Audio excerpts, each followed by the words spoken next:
조 바이든 미 대통령 당선인이 우방국 지도자들과 통화를 시작하는 등 본격적인 대선 행보를 이어가고 있는데요. 어제 청와대도 통화를 조율하고 있다는 소식 전해드렸습니다.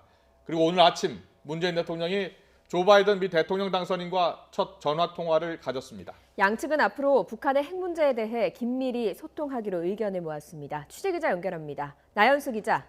네, 청와대입니다. 네, 문 대통령이 바이든 당선인과 전화로지만 처음으로 공식 소통을 한 거죠.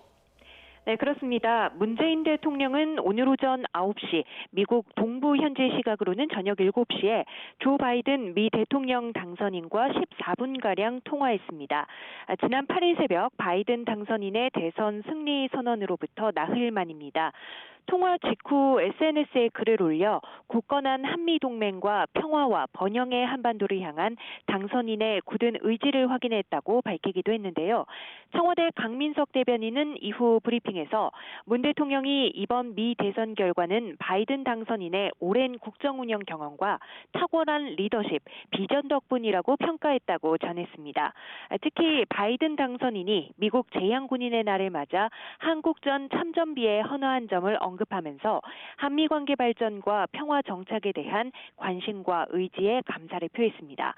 그러면서 한미동맹의 미래지향적 발전과 한반도 비핵화와 항구적 평화 정착을 위해 바이든 당선인과의 긴밀한 소통을 바란다고 말했습니다. 바이든 당선인은 한국을 인도태평양 지역 안보 번영의 린치핀, 즉 핵심 축이라고 표현했습니다. 한국에 대한 방위 공약을 유지할 것이라며 한미동맹의 중요성을 강조하고 북핵 문제의 해결을 위해서도 긴밀히 협력해 나가겠다고 응답했습니다. 바이든 당선인은 특히 한국의 코로나19 대응을 높이 평가하며 문 대통령에게 경의를 표하기도 했고요. 양측은 코로나19와 기후변화 등 국제 현안에도 협력을 확대하기로 했습니다. 또 바이든 당선인의 취임식이 열리는 내년 1월 이후 가능한 조속히 만나 직접 대화하기로 했지만 정확한 시기까지는 구체적으로 조율되지 않았다는 게 청와대의 설명입니다. 네, 오늘 아침에 NSC 상임위 정례회의도 열렸다고요. 어떤 의제가 논의됐습니까? 네, 청와대는 오늘 아침 서훈 국가안보실장 주재로 국가안전보장회의 NSC 상임위원회를 열었습니다.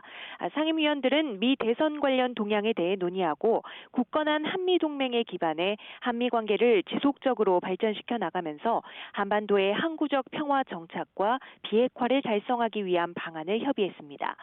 NSC 상임위는 통상 목요일 오후에 열리지만 오늘은 국회 일정과 미 대선 등 현안 논의를 고려해서 문 대통령의 통화 시간보다 앞서 일찍 개최한 것으로 전해집니다.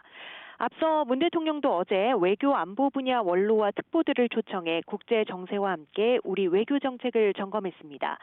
지금으로부터 2시간쯤 후에는 한 아세안 정상회의가 화상으로 열립니다. 이어 오는 15일까지 나흘 동안 한 메콩, 아세안 플러스 3, 동아시아 정상회의, 영내 포괄적 경제 동반자 협정 정상회의가 연달아 열릴 텐데요. 그동안 미 대선이라는 변수 앞에 다양한 시나리오를 준비해 펼쳐두고 있었던 문 대통령은 바이든 당선인과의 소통이 가동된 오늘을 기점으로 한미 관계와 한반도 문제를 포함한 외교 정책 추진에 속도를 붙일 것으로 보입니다. 지금까지 청와대에서 전해드렸습니다.